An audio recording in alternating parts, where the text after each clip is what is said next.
start recording, that would be terrific.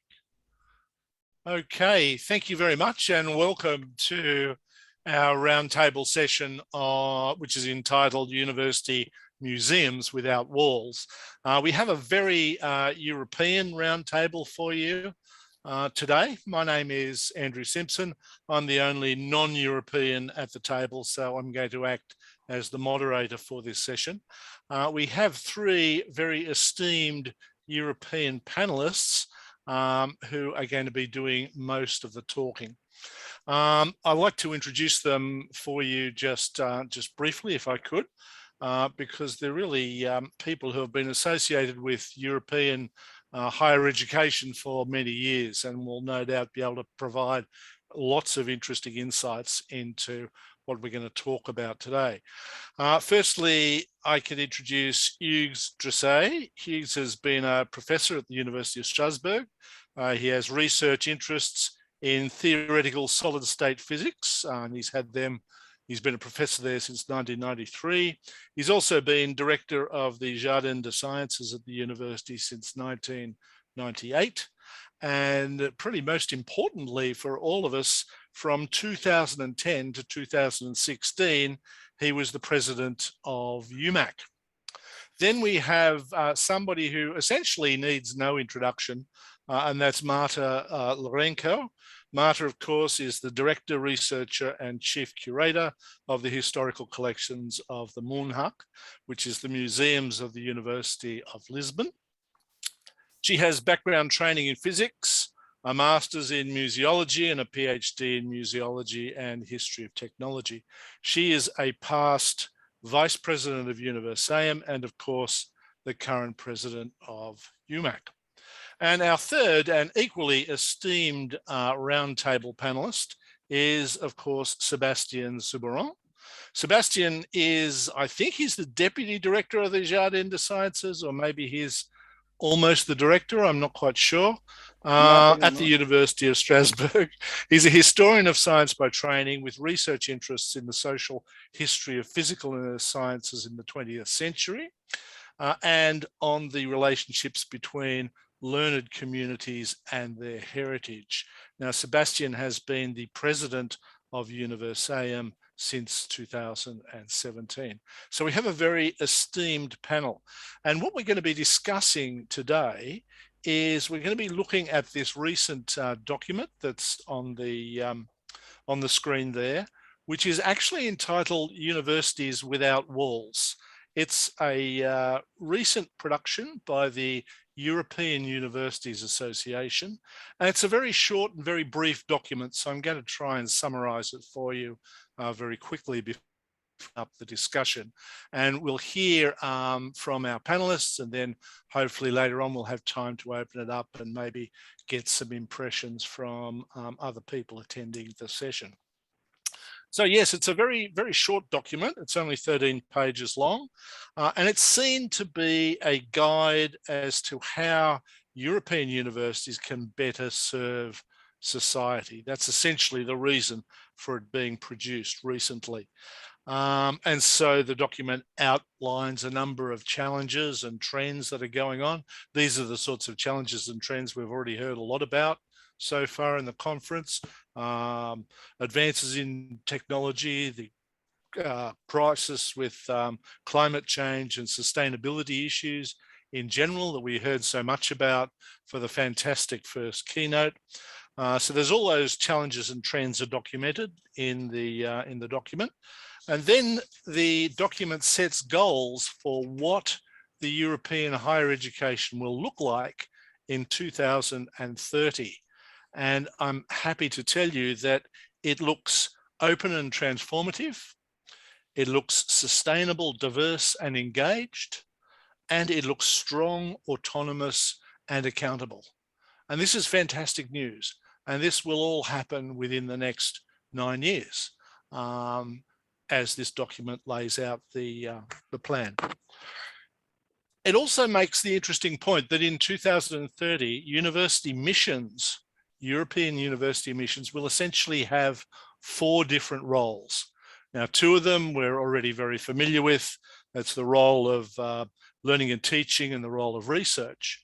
But the other two are perhaps a different interpretation on what has been traditionally considered to be the third mission of the university. And the other two are innovation and culture. And I guess an combination of innovation and culture has been really how people have traditionally articulated the third mission of the university. So the document then sets out how we go about achieving this, and it says what's needed: enabling frameworks, adequate investment, and strong leadership. So, and then finally, it finishes by setting a few priorities. And it sets just 3 simple priorities. It's really interesting. The first one is reforming academic careers. Now, I don't know what you think about that, but I think that universities have been trying to reform academic careers for the last couple of centuries. I don't know how well advanced they are in doing that. But the other 2 are the really interesting ones from the point of view of university museums and collections. They are to promote interdisciplinarity and to strengthen civic engagement. And surely in these 2 areas, the University Museum really can play a central and an enabling role, you would think. But how well prepared are our universities to play these roles? How well do we need to have a cultural change within higher education to enable all of our European universities to actually seek out these action priorities and bring them to fruition? So it's a very, very ambitious document. It sets a high mark of what is needed.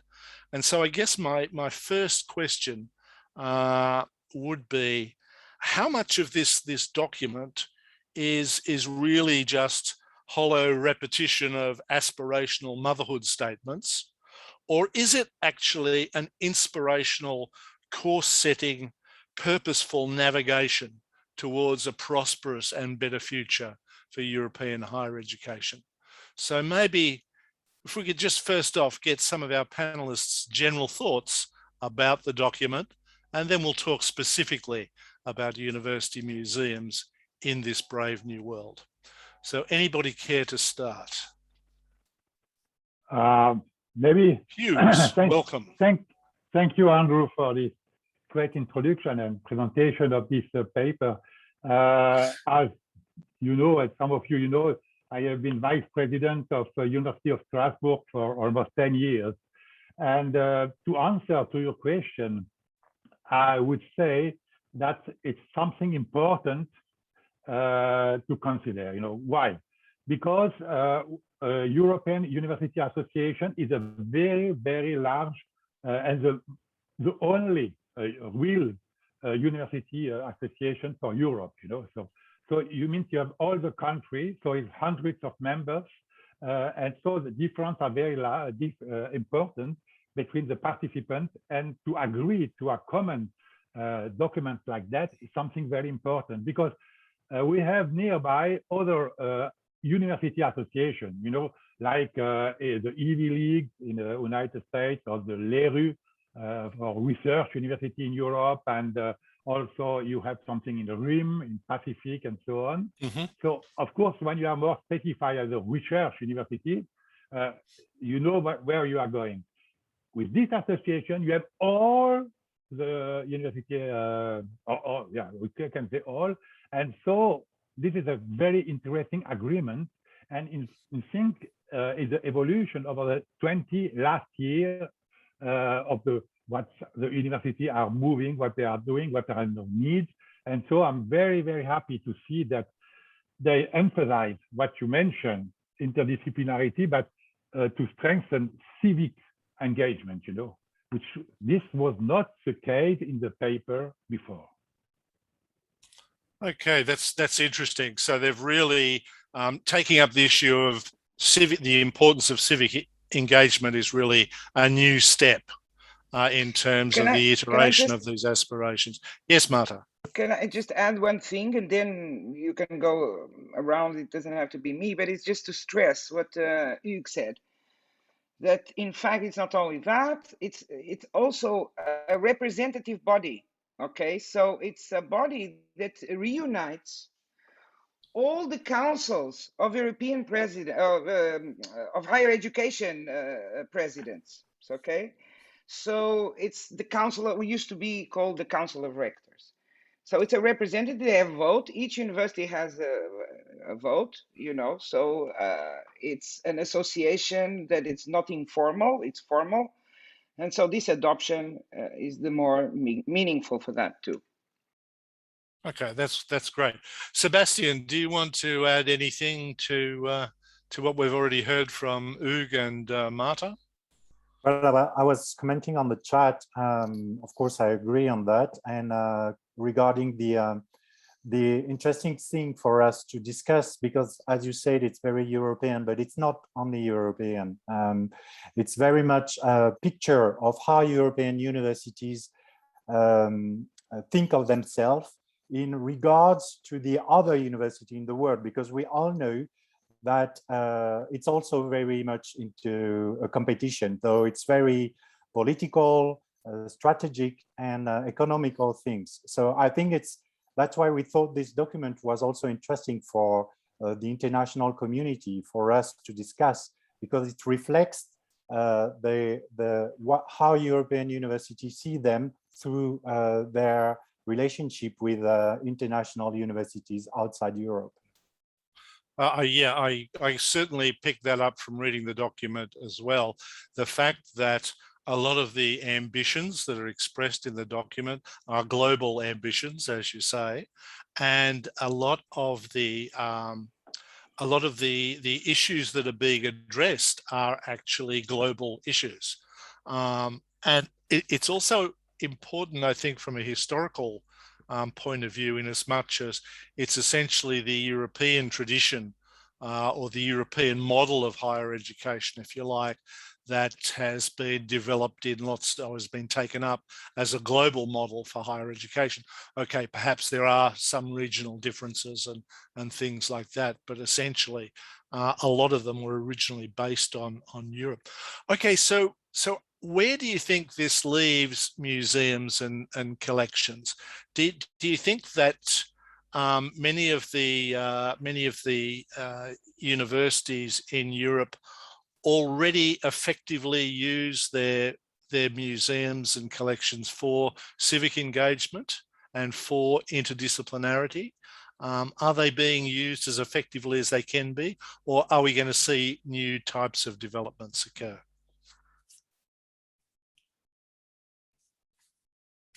Can I answer that? Please, or try Marta, to? yeah. Some reflections. For those of you familiar with recent history of university museums and collections around the world, and also advocacy documents, it's true that this is an important document, and in fact it can be used as an advocacy document regarding what Andrew said, the turning to society, service, outreach, and so on. But it's important to stress also that it's not, it doesn't replace what I think is the most important document, advocacy document of the past 20 years for university museums, collections, and heritage, which also comes from Europe, but a different body, the Council of Europe. So I wanted to stress, for those of you who don't know it, there was a recommendation in 2005, recommendation 13. I will put the link in a minute here.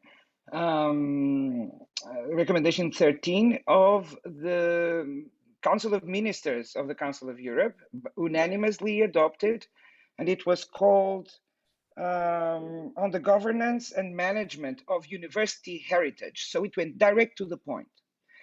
And it recommends, among other things, that universities must assume responsibility for their heritage, for their museums, for their collections. They must have dedicated budgets and so on. So it's an important document, and it continues to be. There's no other document that I know that can replace that. Okay, so that's an important. I thought that it would be. Thank you, Hugues. what did you say? He doesn't agree with me. He has the document. Yeah, I will put, yeah, I also have it. It's actually in our website, available for those who don't know. And so that's the first point that I would like to say. So it doesn't go direct. It doesn't have to go direct to, but still, it's important to mention. Okay, here it is. Yep, terrific. It's important to mention that there is this resource for our community, continues to be in the Philippines, in Japan. You can still use this document because it's very well written. It's very well summarized. It has some 20 pages. It's longer, extensive, and so on. So that's the first point. The second point that I wanted to say is that clearly this strategic plan, whatever, universities without walls, puts us, heritage and museums and collections, directly into the third mission, as you said, Andrew. So we are there. So more clearly, although not explicitly, but that's where we fit. We kind of fit, right? And I think that there's a problem with the third mission in universities. Americans, they don't call it the third mission, but third mission is not called third mission everywhere. But anyway, it's what is not considered teaching and research, right? And so that is a big bag for the university, okay? It includes, as you said, innovation, which is knowledge transfer, basically, and patents and knowledge transfer to the industry. But it also includes culture and citizen science and, you know, the cultural and social role of universities and so on. So I think that one of our contributions would be, as UMAC, as a community, in coming years, to help clarify what the third mission means for us, you know, and what's our place and position inside the third mission, because in fact, that would help also universities understand what role we play. And then there is another problem, which I will leave for another so that I don't monopolize the roundtable. But there is another problem, which is what we have been mentioning already, but it's a recurrent problem, which is the vulnerability. This doesn't come and solve the problem of vulnerability of university heritage, but I'll come back to that point later. Thanks. Yeah, that's very, very interesting, and there's some very important points there, and something that also comes through in the document that okay, then, so if it's going to be expected that university museums are going to play a bigger role, and if culture is going to become a more important element in the life of a university, that's going to be very interesting, because at least I can tell you that in Australia, there are many universities who haven't even thought about culture yet. There are many universities who have no policy and have no sort of expressed interest in cultural ideas having a bearing on their governance. So that will be a very, very welcome change, I think, if that does sort of come about. Another thing that I think is also interesting from the sort of inclusion of culture and the greater use of museums to creatively bridge that gap between different disciplines, and also that gap between civic discourse and academic discourse. The document also says that one of the reasons for drawing up this strategic plan, if you like, for the European Universities Association is that public funding is declining to all universities. And it seems to be something that's not just happening in Europe, it seems to be happening everywhere. So this raises an issue. If we're going to have more activity for university museums and so forth, how is it going to be funded? And if it's not going to be, if there's not going to be funding available to support a sort of a growth in this area, a growth of activity in this area, how is it going to be resourced, do you think? Anybody like to offer something? Thank you, Hugues. Yeah, you know, I think for the university, when they speak about policy for culture, they think culture for the students.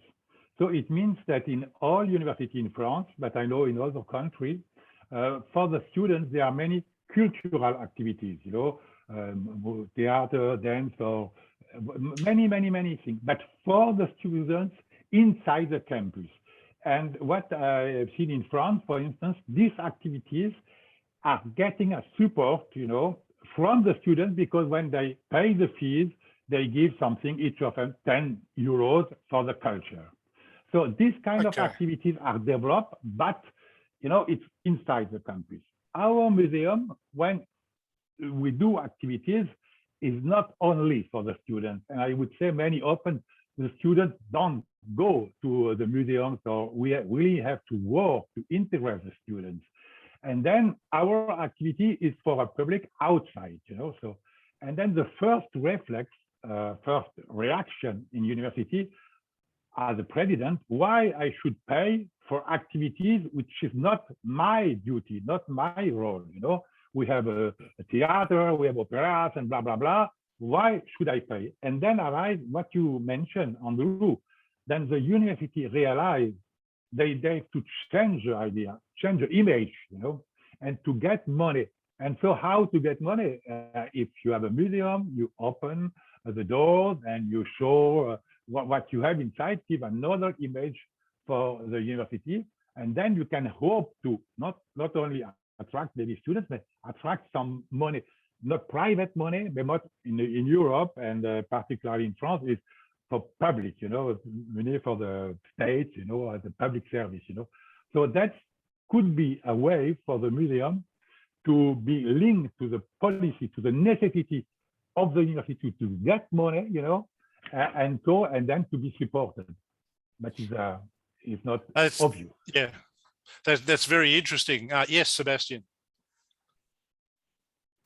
Yes, I would like to react to that, but before that, I would like to come back to the shift in the discussion, because you mentioned this Council of Europe recommendation, which was in fact already a kind of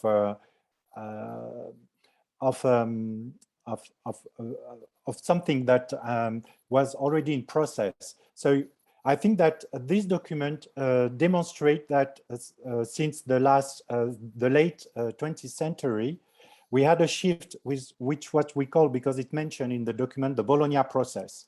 So European universities starting to become a European, to create economy of knowledge, to participate to the economy of knowledge within Europe. So they started to collaborate each other to see how they can improve their participation to economic growth, to political power of Europe. So this Bologna Process was, of course, very much oriented in research and teaching, and it has strong impact in universities. And in Strasbourg, for instance, after 10 years, we decided to merge the three universities to be bigger, to have a better role within the European and international level, to be more visible, to be more economical value, to be able to go and get more stakeholders to private industry, to get more collaboration and to get more fundings from outside. So what I do like in this, and now we can see a shift. What I would like to stress is that museums were not there, neither specifically, but they were talking about heritage. So we knew that heritage, building the history of the European university was important, and it helps university to transform and to reform themselves, but to build a European identity. And this is where we came up. This is not, I mean, when Universeum and UMAC were created, we were in this process. Of course, UMAC is international, Universeum is European, so it was very much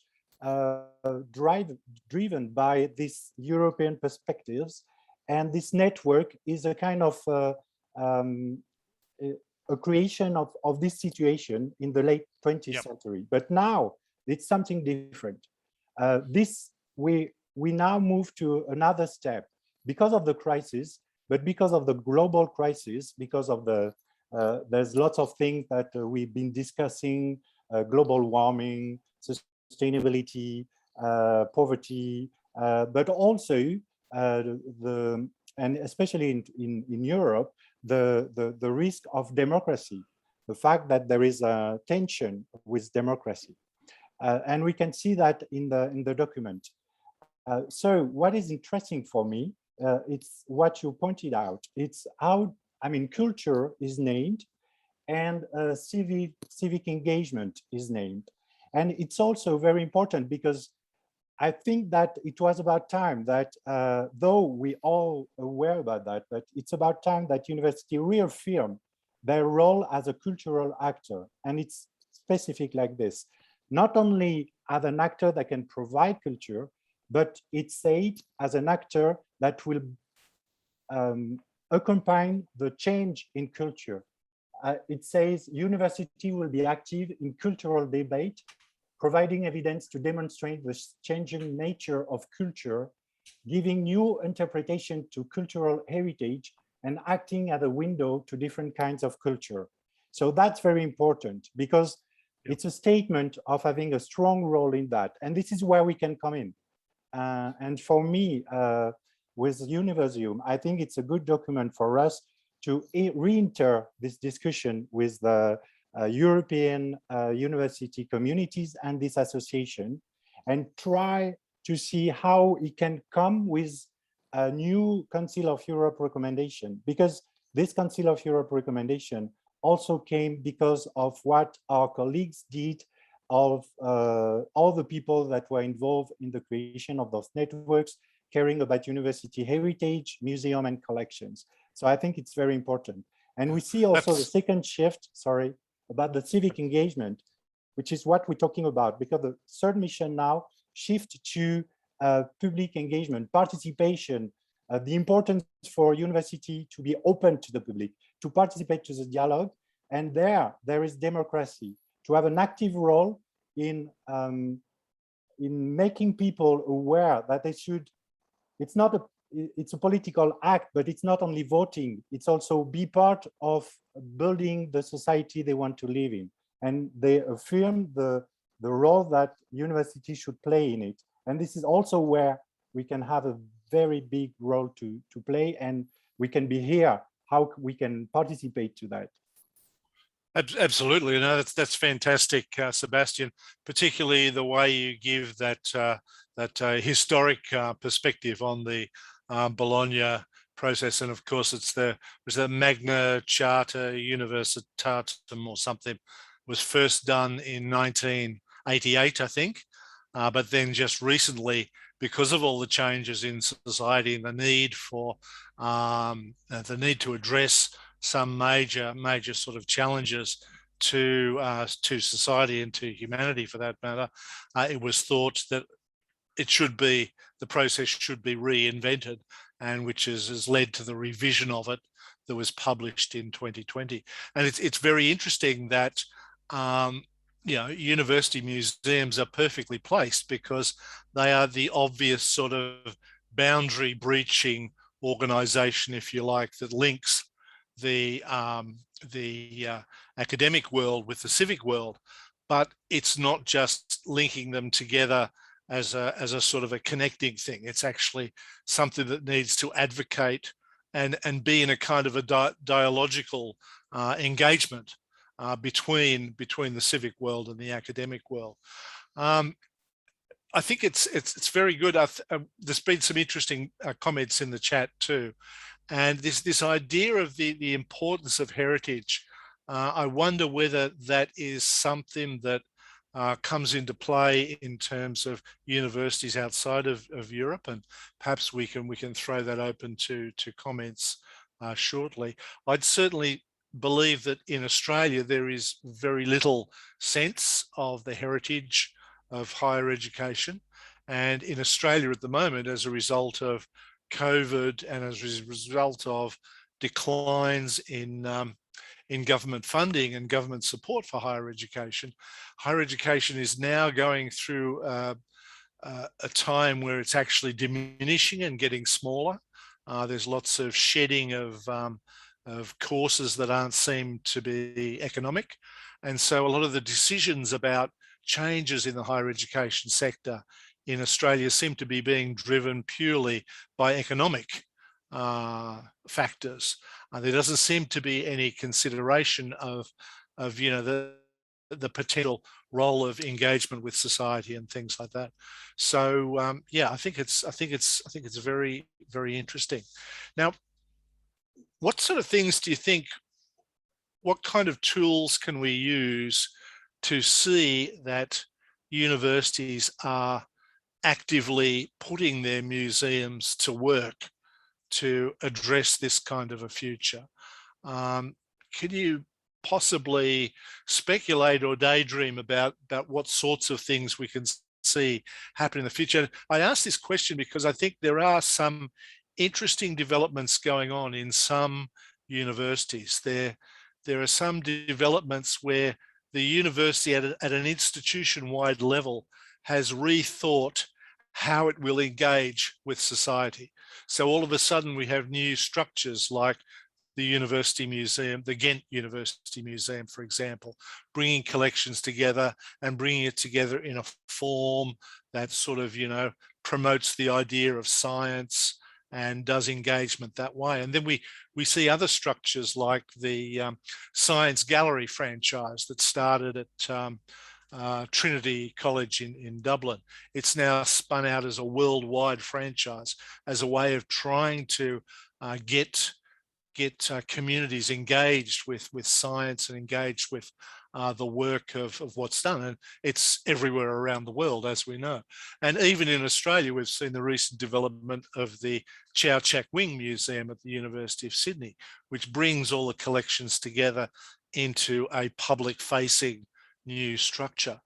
How do we know when universities are actually reacting to this new challenge in a way that is predicted and anticipated in this document? Hugues, you want to respond, or can I? Hugues? Yes, Marta. Ah non, moi? Okay. Well, I think, well, we came a long way, huh? Even, I think we can say it globally, we came a long way, not only in Europe. In Europe, certainly, in general, I remember when I visited university collections in 1999, 2000, 2001, it was really bad. You know, it was really, really bad. And there were collections being not even the accession, they were being trashed. There was nobody Landfill, assigned for the responsibility. So I think, and perhaps this happens in many countries, and that still, and locally, certainly, because I think that there's two problems that we as a community need to try to contribute to solve. One is funding. Because I mean, even if we say all these wonderful things and yeah, civil society and culture and all this, you know, one is, if there's no money, it's difficult because this is a critical issue, surely. Yeah, structurally you have, because then you have no qualified staff. I'm sorry, I have to change because my computer is going to collapse. No battery. Okay, I changed. So the first is funding.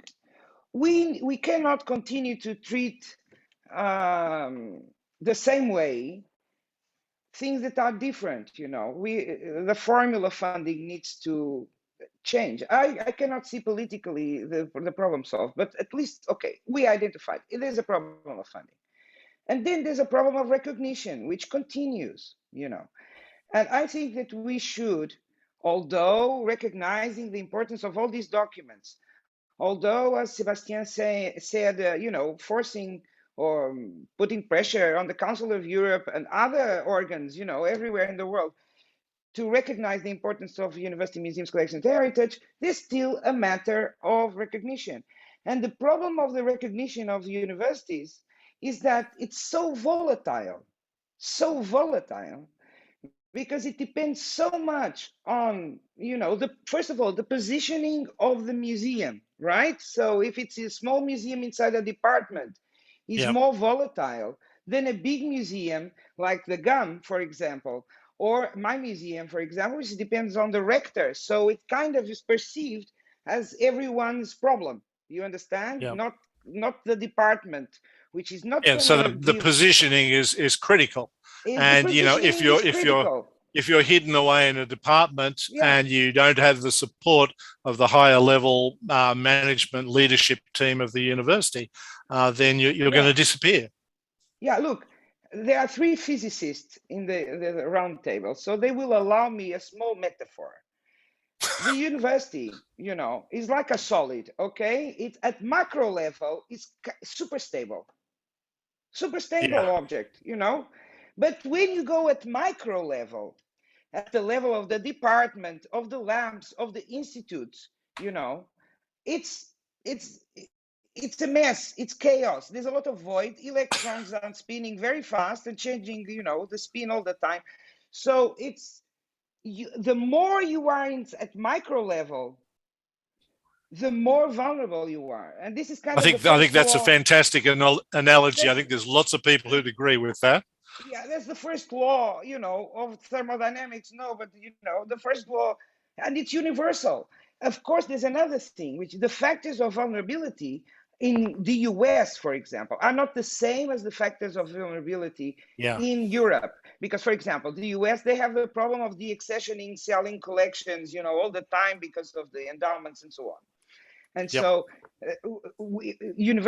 public universities in Europe would not do that. So it's more stable. But still, we need more research. And how many people are here? 83. Students, if you want to do a very good PhD thesis, is to study this positioning problem, seeing what is more effective, what works, what doesn't work, depending on the disciplines. In fact, there is a paper in the Curator magazine, for museums, 1991, 1992, that studied some natural history museums, a sample of natural history museums in the US, and concluded exactly the same thing, the law that I'm saying. I'm generalizing the law because I visited many university museums. So micro, danger. Macro, danger too, but less, less. So essentially what we have is there is still the same issues there for when, that need to be addressed, at least in part, as there was when UMAC and Universeum were first formed as organizations.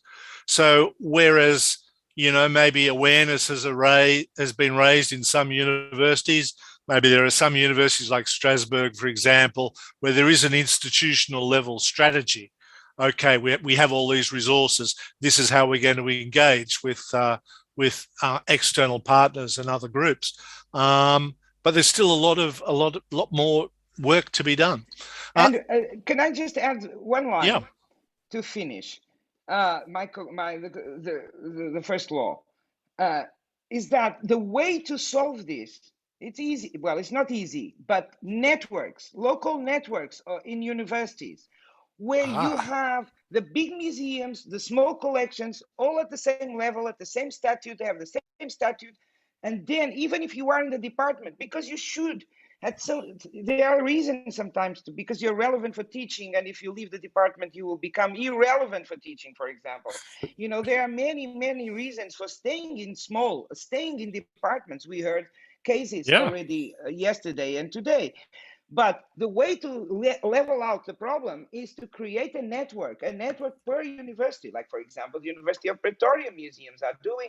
And exactly. So the Italian universities have one system, what they call one network per university, And so that kind of protect. Yeah, and networking the is weak. exactly what we can do. And that's sort Yeah. of, and in fact, that is what is promoted in this document, Universities Without Walls, is networks and collaborations between universities, not competition between them. Exactly. Which is interesting. But that, as you say, I think a lot of that is dependent so much on funding. Okay, now look, I know we're just about running out of time. I think Let's get some. Andrew, Isidro raises his hand. Yeah. Let's get some comments from others. Isidro, it's lovely to see you. Yes, hello. Please, we'd love to hear your perspective. Yes, thank you. Because Marta said that she wants also to hear something outside Europe. Yeah. No. Our greatest challenge now, as you have been mentioning, is that there is the sense of competition is still very strong. That's that rather than cooperation. And as regard with funding, our feeling as University Museum, we are not expected yet to have a lead role, to be a leader, to assume a role as a leader. And for me, I find it, of course, it is a challenge, but I find it also, as of this moment, more convenient, because instead of proposing the museum as a lead role in our case, it's more of the efficient instrument for the university-wide to be able to implement its mission, including heritage. So when the higher ups feel that we are just implementing the mission of the university in a wider sense, so more or less, we enjoy to get the funding. So I don't know, that's our case. No, that's interesting perspective there, Isidro, because certainly that sort of sense of impending competition and the need for attracting students or attracting funding just to survive is certainly something that's very prevalent in the Australian higher education sector. Now, anybody else also like in our case, survival is very important. Absolutely, in our case, absolutely. You can't do these wonderful things without surviving. No. Okay, anybody else care to add some perspectives from a non-European quarter, perhaps? I see there's lots of interesting things going on in the chat there. And Nina has made a few interesting posts. Would you like to say something to everyone, Nina? And Cyan has her. Thank you. Hello, everyone. Nice to be here and nice to hear you all. Just very briefly, further to what I put in the post. At UCL in London, that's University College London, museums and collections have been, at least since I've been there since 2008, had been moved from the academic departments into a centralized entity. And this centralized entity has, at different intervals, moved under different umbrellas, leadership umbrellas at UCL at large. Professional services, in some ways, that was to help with the estates aspects of it, of the management of the collections in the museums, and with education and student experience or student affairs to be more integrated into the student experience. But with all of these challenges that we face, these were never met in some ways. And I do believe that the best place, which is where we're looking to be now, is under the research umbrella, and to connect to the wider research agenda of the university, under which everything else falls, because we really work in an ecosystem, which is the research loop, which is the connection between research-based education, research, so that's the teaching, the research, and the engagement, and they all need to work together. One of the biggest challenges, just to add, is actually connecting to audiences and retaining those connections.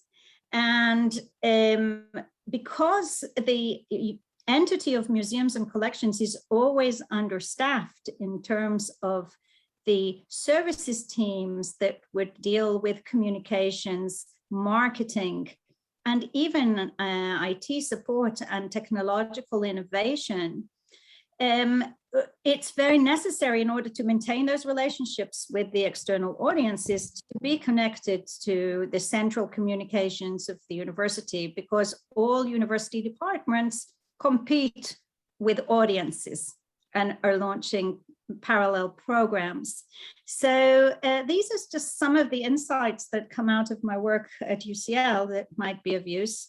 And also, if anyone is very interested in progress in working with culture and communities, then UCL is a great example of making inroads in this area. Thank you.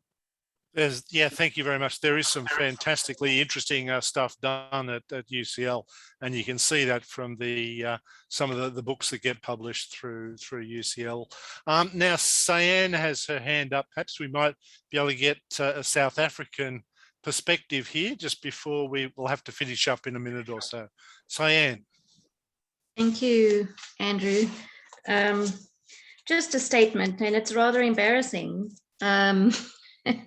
You know, I think there are pockets of excellence in our country, particularly regarding museums, but it really does lie at a very high national government level, at the point that Cultural Institutions Act actually excludes university museums from that definition. And so I think for the past 21 years that I've been head of museums, as well as chair of a South African Museums Association, of that committee, it's as if South Africa has this invisible border between the North and the South. So there's a lot of activity happening in Cape Town, and there's a lot of activity happening at the top. But it really does boil down, someone mentioned it, to competition between universities within South Africa. We've got 28 university museums, or 28 universities, but only about 8 of them actually have collections of some sort. The rest don't have collections. And there was a draft policy submitted to government, to the Department of Arts and Culture, to revisit our entire legislation on what is museums, how do we define museums. And there was a very clear indication that museums, as cultural institutions of higher education, are distinctively separate from those national museums. Geez, isn't that interesting? And I can tell you now that this is post-apartheid, post-1994 democracy, is purely driven by politics. Yeah. And even to this day, I was so hyped up after that 2019 conference, after meeting Marta, and I'm going to start UMAC-SA. And then, much to our disappointment, we only got sort of 2 people on board. And so you get ICOM SA operating in the South and operating in the North. And it really is just institutional jealousies. And that is why your representation at a conference like this and your ICOM conferences is always those from the South and those from the North, as if we're in a world of their own. I think the University of Pretoria has made significant changes in the past 4 years, largely because of our VC, who is very involved in the public sphere and is promoting this African Global University idea across the continent. Yeah. You know, you published a link in the that was just an interesting paper, that there actually are networks about bringing university museums together and not waiting for government or blaming on government. So, for example, in our province, they've just formed a working group, the GRT, which is just within a province. And I said to them, but how can you not involve UMAC and not involve ICOM? And the answer was, but we don't need ICOM and UMAC. We don't need those European perspectives. So, for example, I think this University Museums Without Walls is a fantastic vision for us as a template, and perhaps to look at it from an African perspective. But I think someone Isandro said in the comments, it will just get rejected from an African perspective because it's clearly from a European perspective and not from an African philosophy. And so once again, it boils, and once again, my comment, it boils down to myopic academic thoughts of what museums are, but also I think it's the politics. In South Africa, it really is which side of the fence you're sitting on. And so while in Tanya's paper that she presented, she's one of the paying members of UMAC, some people have more lateral thinking. And I just really think that we as South Africa can connect and use these documents, which are all there. We don't need to reinvent the wheel, you know, but trying to get people to convince them is much, much harder. That's fantastic. Yeah. Yeah. And it sounds like too long. If the documents can help to inspire change elsewhere outside of Europe, then that's fantastic. Now, thank you very, very much for that. There's lots and lots of really interesting things we could follow it up with. I think we needed a much longer session on this issue, but I'm sure there'll be other opportunities to drill down. Please join me in thanking our fabulous panelists and thanking those who joined in and helped make comments. Will be very interesting to see where this space goes, the whole concept of universities without walls. But yes, I think it's now time, and Marta has saved the chat. It's now time, I think, for us to move on to other parts of the program. Thank you very much, everyone. Thank you.